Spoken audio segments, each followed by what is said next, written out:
ನಮಸ್ಕಾರ ವೀಕ್ಷಕರೇ, ನನ್ನ ಚಾನಲ್ಗೆ ನಿಮಗೆ ಸುಸ್ವಾಗತ. ನೀವು ರಾಮಾಯಣವನ್ನು ಓದಿದ್ರೆ ನಿಮ್ಮ ಮನಸ್ಸಿಗೆ ಈ ಪ್ರಶ್ನೆಗಳು ಒಂದು ಸತಿಯಾದರೂ ಬಂದಿರುತ್ತೆ. ಅಗ್ನಿ ಪರೀಕ್ಷೆಯಿಂದ ಸೀತೆ ಪವಿತ್ರಳು ಅಂತ ಗೊತ್ತಾದ ಮೇಲೂ ರಾಮ ಯಾಕೆ ಅವಳನ್ನು ಪರಿತ್ಯಾಗ ಮಾಡ್ತಾನೆ? ಇದು ಸ್ತ್ರೀ ಕುಲದ ಮೇಲೆ ಮಾಡಿರುವಂತಹ ದೌರ್ಜನ್ಯ ಅಲ್ವಾ? ರಾಮ ದೇವರಾದರೂ ಇಂತಹ ಒಂದು ತಪ್ಪನ್ನು ಮಾಡೋದಕ್ಕೆ ಹೇಗೆ ಸಾಧ್ಯ ಅಂತ ನಿಮ್ಮ ಮನಸ್ಸಿಗೆ ಪ್ರಶ್ನೆ ಬಂದೇ ಇರುತ್ತೆ. ತಪಸ್ಸು ಮಾಡ್ತಾ ಇರುವಂತಹ ಒಬ್ಬ ವ್ಯಕ್ತಿಯ ಶಿರಸ್ಸನ್ನು ರಾಮ ಕತ್ತರಿಸಿ ಹಾಕ್ತಾನೆ ಅನ್ನುವಂತಹ ಒಂದು ಮಾತು ಕೂಡ ನೀವು ಕೇಳಿರ್ತೀರ. ಈ ರೀತಿ ಏನಾದರೂ ನೀವು ಅಂದ್ಕೊಂಡಿದ್ರೆ ನೀವು ಖಂಡಿತವಾಗ್ಲೂ ಈ ವಿಡಿಯೋನ ಕಂಪ್ಲೀಟ್ ಆಗಿ ನೋಡಿ. ಸೀತಾರಾಮರ ಮದುವೆ ಆಗುತ್ತೆ. ತದನಂತರ ಅಯೋಧ್ಯೆಗೆ ಮರಳಿದ ಮೇಲೆ ರಾಮನ ಪಟ್ಟಾಭಿಷೇಕದ ಮಾತುಗಳು ಬರುತ್ತೆ. ಕೈಕೆಯ ಕುತಂತ್ರದಿಂದ ರಾಮ ಕಾಡಿಗೆ ಹೋಗಬೇಕಾಗಿ ಬರುತ್ತೆ. ಅಲ್ಲಿ ಸೀತೆಯ ಅಪಹರಣ ಆಗುತ್ತೆ. ಇದಾದ ಮೇಲೆ ವಾನರ ಸೇನೆಯ ಸಹಾಯದಿಂದ ರಾಮ ಸೀತೆಯನ್ನ ರಾಕ್ಷಸ ರಾವಣನ ಕೈಯಿಂದ ಬಿಡಿಸಿಕೊಂಡು ಬರ್ತಾನೆ. ಅಲ್ಲಿ ಸೀತೆಗೆ ಅಗ್ನಿ ಪರೀಕ್ಷೆ ಕೂಡ ಆಗುತ್ತೆ. ನಂತರ ಸೀತಾರಾಮ ಲಕ್ಷ್ಮಣ ಅಯೋಧ್ಯೆಗೆ ಮರಳುತ್ತಾರೆ. ನಂತರ ರಾಮನ ಪಟ್ಟಾಭಿಷೇಕ ಆಗುತ್ತೆ. ಇಲ್ಲಿಗೆ ರಾಮಾಯಣ ಎಂಡ್ ಆಗುತ್ತೆ. ಅಂದರೆ ವೀಕ್ಷಕರೇ, ಅಸಲಿ ಆಗಿರುವಂತಹ ವಾಲ್ಮೀಕಿ ರಾಮಾಯಣ ಇಲ್ಲಿಗೆ ಎಂಡ್ ಆಗುತ್ತೆ. ಅದರ ಮುಂದುವರೆದ ಭಾಗ ಅಂದರೆ ಸೀತೆಯನ್ನ ಮತ್ತೆ ರಾಮ ಕಾಡಿಗೆ ಕಳಿಸಿದ್ದು, ತಪಸ್ಸು ಮಾಡ್ತಾ ಇರುವಂತಹ ವ್ಯಕ್ತಿಯ ಶಿರಸ್ಸನ್ನ ರಾಮ ಕತ್ತರಿಸಿದ್ದು, ಇದೆಲ್ಲವೂ ಕೂಡ ರಾಮಾಯಣದ ಅಸಲಿ ಭಾಗ ಅಲ್ಲವೇ ಅಲ್ಲ. ರಾಮಾಯಣದಲ್ಲಿ ಒಟ್ಟು 6 ಕಾಂಡಗಳಿವೆ. ಬಾಲಕಾಂಡ, ಅಯೋಧ್ಯಕಾಂಡ, ಅರಣ್ಯಕಾಂಡ, ಕಿಷ್ಕಿಂಧಾಕಾಂಡ, ಸುಂದರಕಾಂಡ, ಯುದ್ಧಕಾಂಡ. ಈ ಯುದ್ಧಕಾಂಡ ಏನಿದೆ ಇದೇ ರಾಮಾಯಣದ ಕೊನೆಯ ಭಾಗವಾಗಿದೆ. ಉತ್ತರಾಕಾಂಡ ರಾಮಾಯಣ ಅಂತ ಒಂದು ಹೊಸದಾಗಿ ಬರುತ್ತೆ. ಅದು 7ನೆಯ ಕಾಂಡ ಅಂತ ಹೇಳ್ತಾರೆ. ಆದರೆ ಈ ಉತ್ತರಾಕಾಂಡವನ್ನು ವಾಲ್ಮೀಕಿ ಬರೆದಿಲ್ಲ. ಆಮೇಲೆ ಇದನ್ನು ರಾಮಾಯಣಕ್ಕೆ ಸೇರಿಸಲಾಗಿದೆ. ಇದು ರಾಮಾಯಣದ ಒರಿಜಿನಲ್ ಅಲ್ಲ. ಈ ಒಂದು ಉತ್ತರಾಕಾಂಡ ರಾಮಾಯಣದಲ್ಲಿ ಒಬ್ಬ ಅಗಸ ಬೇರೆಯವರ ಆಶ್ರಯದಲ್ಲಿದ್ದಂತಹ ಹೆಂಡತಿಯನ್ನು ಒಪ್ಪಿಕೊಳ್ಳೋದಕ್ಕೆ ನಾನೇನು ಶ್ರೀರಾಮ ಅಲ್ಲ ಹೋಗು ಅಂತ ತನ್ನ ಪತ್ನಿಗೆ ಬೈತಾನೆ. ಅದನ್ನು ಗುಪ್ತಚರರು ಬಂದು ಶ್ರೀರಾಮನಿಗೆ ಹೇಳ್ತಾರೆ. ಆಗ ಶ್ರೀರಾಮ, ಇವತ್ತು ಒಬ್ಬರ ಬಾಯಲ್ಲಿ ಬಂದಂತಹ ಮಾತು ನಾಳೆ 100 ಜನರ ಬಾಯಲ್ಲಿ ಬರಬಹುದು. ಆಗ ನಾನು ಏನು ಮಾಡಲಿ ಅಂತ ಆಲೋಚನೆ ಮಾಡಿಬಿಟ್ಟು ತನ್ನ ತಮ್ಮನಾದಂತಹ ಲಕ್ಷ್ಮಣನನ್ನು ಕರೆದು ಸೀತೆಯನ್ನು ಕಾಡಿಗೆ ಹೋಗಿ ಬಿಟ್ಟು ಬಾ ಅಂತ ಆದೇಶ ನೀಡ್ತಾನೆ. ಲಕ್ಷ್ಮಣ ಕೂಡ ತುಂಬು ಗರ್ಭಿಣಿಯಾದಂತಹ ಸೀತೆಯನ್ನು ಕಾಡಿಗೆ ಕರೆದುಕೊಂಡು ಹೋಗಿ ಬಿಟ್ಟು ಬರ್ತಾನೆ. ಇದು ಉತ್ತರಾಕಾಂಡ ರಾಮಾಯಣದಲ್ಲಿ ಇರುವಂತಹ ಘಟನೆ. ಸೀತೆ ಕಾಣೆಯಾದಾಗ ಶ್ರೀರಾಮನಿಗೆ ಸೀತೆ ಎಲ್ಲಿದ್ದಾಳೆ, ಅವಳು ಬದುಕಿದಾಳ ಸತ್ತಿದಾಳ ಏನೂ ಗೊತ್ತಿರೋದಿಲ್ಲ. ಆದರೂ ಕೂಡ ಶ್ರೀರಾಮ ಅವಳನ್ನು ಎಲ್ಲ ಕಡೆಗೂ ಹುಡುಕ್ತಾನೆ. ಇಡೀ ಪ್ರಪಂಚದ ತುಂಬ ಕೂಡ ಶ್ರೀರಾಮ ಅವಳನ್ನು ಹುಡುಕ್ತಾನೆ. ನಂತರ ಅವಳಿಗೋಸ್ಕರ ಒಂದು ದೊಡ್ಡದಾದ ಯುದ್ಧವನ್ನೇ ಗೆದ್ದು ಸೀತೆಯನ್ನು ಕಾಪಾಡಿಕೊಂಡು ಕರ್ಕೊಂಡು ಬರ್ತಾನೆ. ಹೀಗಿರುವಾಗ ರಾಮ ಸೀತಾ ಪರಿತ್ಯಾಗವನ್ನು ಯಾಕೆ ಮಾಡ್ತಾನೆ? ರಾಮ ತನ್ನ ಮಲತಾಯಿಯಾದ ಕೈಕೆಯಿಂದ ಏನೆಲ್ಲ ಕಷ್ಟಗಳನ್ನು ಅನುಭವಿಸ್ತಾನೆ. ಆದರೂ ಕೂಡ ಶ್ರೀರಾಮ ತನ್ನ ಮಲತಾಯಿ ಕೈಕೆಯ ಮೇಲೆ ಸ್ವಲ್ಪವೂ ಬೇಸರಿಸಿಕೊಳ್ಳೋದಿಲ್ಲ. ಬದಲಿಗೆ ತನ್ನ ತಾಯಿಯ ರೀತಿ ಅವಳನ್ನು ನೋಡಿಕೊಳ್ತಾನೆ. ಅವಳಿಗೆ ಪ್ರೀತಿ ಕಾಳಜಿಯನ್ನು ತೋರಿಸ್ತಾನೆ. ಹೆಣ್ಣು ಮಕ್ಕಳ ಮೇಲೆ ಇಷ್ಟೊಂದು ಗೌರವ ಪ್ರೀತಿಯನ್ನು ಇಟ್ಟುಕೊಂಡಿರುವಂತಹ ರಾಮ ಸೀತಾ ಪರಿತ್ಯಾಗ ಮಾಡಲು ಸಾಧ್ಯವಿಲ್ಲ.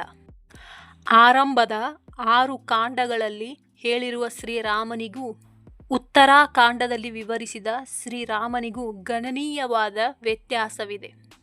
ಇದರಿಂದ ಉತ್ತರಾಕಾಂಡ ರಾಮಾಯಣವು ತದನಂತರ ಸೇರಿಸಲ್ಪಟ್ಟದ್ದೆಂದು ಸ್ಪಷ್ಟವಾಗುತ್ತದೆ. ಇದೇ ಉತ್ತರಾಕಾಂಡ ರಾಮಾಯಣದಲ್ಲಿ ಒಬ್ಬ ಬ್ರಾಹ್ಮಣನ ಮಗ ಸತ್ತು ಹೋಗ್ತಾನೆ. ಆ ಬ್ರಾಹ್ಮಣ ರಾಮನ ಹತ್ತಿರ ಬಂದು, ನೋಡು ರಾಮ, ನಿನ್ನ ರಾಜ್ಯದಲ್ಲಿ ಎಲ್ಲೋ ಕೆಟ್ಟದ್ದು ನಡೀತಾ ಇದೆ, ಎಲ್ಲೋ ಅಧರ್ಮ ನಡೀತಾ ಇದೆ. ಅದಕ್ಕೆ ಅಕಾಲದಲ್ಲಿ ನನ್ನ ಮಗ ಸತ್ತು ಹೋಗಿದ್ದಾನೆ ಅಂತ ಶ್ರೀರಾಮನಿಗೆ ಹೇಳ್ತಾನೆ. ಆಗ ಶ್ರೀರಾಮ ಪುಷ್ಪಕ ವಿಮಾನವನ್ನು ಹತ್ತಿ ಎಲ್ಲಿ ಅಧರ್ಮ ನಡೀತಾ ಇದೆ ಅಂತ ಹುಡುಕಿಕೊಂಡು ಹೋಗ್ತಾನೆ. ಅಲ್ಲಿ ಒಬ್ಬ ಶೂದ್ರನಾಗಿರುವಂತಹ ವ್ಯಕ್ತಿ ತಪಸ್ಸನ್ನು ಮಾಡ್ತಾ ಕೂತಿರ್ತಾನೆ. ಆ ಕಾಲದಲ್ಲಿ ಶೂದ್ರರಿಗೆ ತಪಸ್ಸು ಮಾಡೋದಕ್ಕೆ ಅನುಮತಿ ಇರಲಿಲ್ವಂತೆ. ಅವನು ತಪಸ್ಸು ಮಾಡಿದ್ದಕ್ಕೆ ಅದು ಅಧರ್ಮ ಆಯ್ತಂತೆ. ಶ್ರೀರಾಮ ಆ ವ್ಯಕ್ತಿ ತಪಸ್ಸು ಮಾಡ್ತಿರುವಾಗಲೇ ಆ ವ್ಯಕ್ತಿಯ ಶಿರಚ್ಛೇದನ ಮಾಡಿ ಸಾಯಿಸಿ ಬಿಡ್ತಾನಂತೆ. ಇದು ಕೂಡ ಉತ್ತರಾಖಂಡ ರಾಮಾಯಣದಲ್ಲಿರುವಂತಹ ಒಂದು ಕಥೆಯಾಗಿದೆ.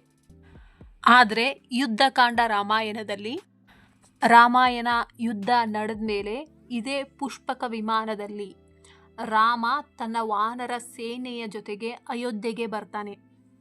ಈ ಪುಷ್ಪಕ ವಿಮಾನ ಮೂಲತಃ ಕುಬೇರನ ವಾಹನವಾಗಿರುತ್ತೆ.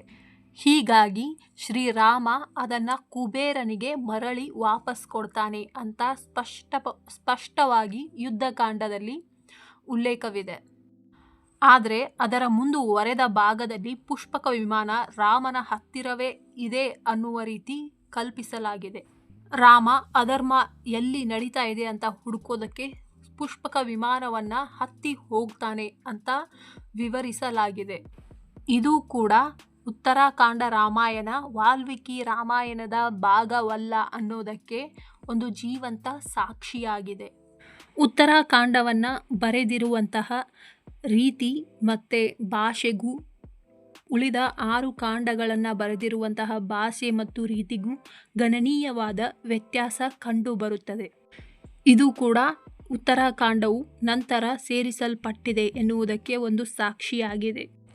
ರಾಮಾಯಣವನ್ನು ಮುಂದುವರಿಸೋದ್ರಿಂದ ಯಾರಿಗೆ ಏನು ಲಾಭ ಅಂತ ನೀವು ಕೇಳಬಹುದು. ರಾಮಾಯಣದ ಉತ್ತರಾಖಂಡದ ಒಂದು ಕಥೆಯಲ್ಲಿ ತಪಸ್ಸು ಮಾಡುವಂತಹ ಶೂದ್ರನನ್ನು ರಾಮ ವಧಿಸ್ತಾನೆ. ಅಂದರೆ ಕೀಳು ಜಾತಿಯ ವ್ಯಕ್ತಿಯನ್ನು ರಾಮ ಸಾಯಿಸ್ತಾನೆ. ಇದನ್ನು ಬರೆದವರು ಜನರಿಗೆ ಈ ಒಂದು ಮೆಸೇಜನ್ನು ಕೊಡೋದಕ್ಕೆ ಇಷ್ಟಪಡ್ತಾ ಇರ್ಬೋದು. ಬ್ರಾಹ್ಮಣರು ಶ್ರೇಷ್ಠರು, ಕೀಳು ಜಾತಿಯವರು ತುಂಬ ಕಡಿಮೆ ಅಂತ ತೋರಿಸೋದಕ್ಕೆ ಈ ರೀತಿಯಾಗಿ ಅವರು ಒಂದು ಪುಸ್ತಕವನ್ನು ಬರೆದಿರಬಹುದು. ಬ್ರಾಹ್ಮಣರ ಸಮಾನವಾಗಿ ಕೀಳು ಜಾತಿಯವರು ನಿಂತ್ಕೋಬಾರದು ಅಂತ ತೋರಿಸೋದಕ್ಕೆ ಆ ರೀತಿಯಾಗಿ ಬರೆದಿರಬಹುದು. ಸ್ತ್ರೀಯರ ಮೇಲೆ ಪುರುಷರಿಗೆ ಸಂಪೂರ್ಣವಾಗಿ ಅಧಿಕಾರ ಇರುತ್ತೆ ಅಂತ ತೋರಿಸೋದಕ್ಕೆ ಸೀತಾ ಪರಿತ್ಯಾಗದ ಕಥೆಯನ್ನು ಬರೆದಿರಬಹುದು. ಸೀತೆ ತುಂಬು ಗರ್ಭಿಣಿಯಾಗಿದ್ದರೂ ಕೂಡ ರಾಮ ತನ್ನ ಅಧಿಕಾರವನ್ನು ಚಲಾಯಿಸಿ ಅವಳನ್ನು ಕಾಡಿಗೆ ಬಿಟ್ಟು ಬಿಡ್ತಾನೆ. ಸ್ತ್ರೀಯರನ್ನು ಮತ್ತು ಕೀಳು ಜಾತಿಯವರನ್ನು ಕಡಿಮೆಯಾಗಿ ತೋರಿಸೋದಕ್ಕೆ ತದನಂತರ ಈ ಒಂದು ಉತ್ತರಾಖಂಡ ರಾಮಾಯಣವನ್ನು ಆ್ಯಡ್ ಮಾಡಿರಬಹುದು. ರಾಮ ರಾಮಾಯಣದ ಹೀರೋ ಆಗಿರ್ತಾನೆ. ಅಷ್ಟೇ ಅಲ್ಲ, ರಾಮ ದೇವರಾಗಿರ್ತಾನೆ. ಜನರಿಗೆ ಗೊತ್ತಿರುತ್ತೆ ದೇವರು ಎಂದು ತಪ್ಪು ಮಾಡೋದಿಲ್ಲ, ಹೀರೋ ಎಂದು ತಪ್ಪು ಮಾಡೋದಿಲ್ಲ. ಸೊ ಹೀರೋ ಹೀಗೆಲ್ಲ ಮಾಡ್ತಾನೆ ಅಂದರೆ ಅದೇ ಸರಿಯಾಗಿರುತ್ತೆ ಅಂತ ಜನರು ತಮ್ಮ ಮೈಂಡಲ್ಲಿ ತುಂಬಿಕೊಳ್ಬೇಕು. ಸೊ ಆ ಕಾರಣಕ್ಕಾಗಿ ಈ ರೀತಿಯಾದ ಒಂದು ಕಥೆಯನ್ನು ಬರೆದು ಸೇರಿಸಿರಬಹುದು.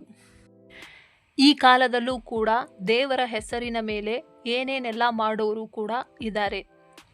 ದೇವರ ಹೆಸರು ಬಂದ ತಕ್ಷಣ ಜನರು ಅದನ್ನು ಹಿಂದು ಮುಂದೆ ಆಲೋಚನೆ ಮಾಡದೆ ಯಾರಾದರೂ ಏನಾದರೂ ಹೇಳಿದರೆ ಅದನ್ನು ನಂಬಿ ಬಿಡ್ತಾರೆ. ಆ್ಯಂಡ್ ದೇವರು ಭಯ ಭಕ್ತಿ ಅಂತ ಜನರನ್ನು ಈಸಿಯಾಗಿ ಫೂಲ್ ಮಾಡಿಬಿಡ್ಬೋದು ಅಂತ ಈ ಕಾಲದಲ್ಲೂ ಕೂಡ ಆಲೋಚನೆ ಮಾಡೋರು ಕಡಿಮೆ ಏನಿಲ್ಲ. ನನ್ನ ಇನ್ಫಾರ್ಮೇಷನ್ ನಿಮಗೆಲ್ಲ ಇಷ್ಟ ಆಗ್ತಾ ಇದ್ದರೆ, ನನ್ನ ವೀಡಿಯೋಸ್ ನಿಮಗೆ ಇಷ್ಟ ಆಗ್ತಾ ಇದ್ದರೆ ನನ್ನ ಚಾನಲ್ಗೆ ಸಬ್ಸ್ಕ್ರೈಬ್ ಆಗಿ ನನ್ನ ಎಲ್ಲ ವೀಡಿಯೋಸನ್ನು ನೋಡಿ. Thank you.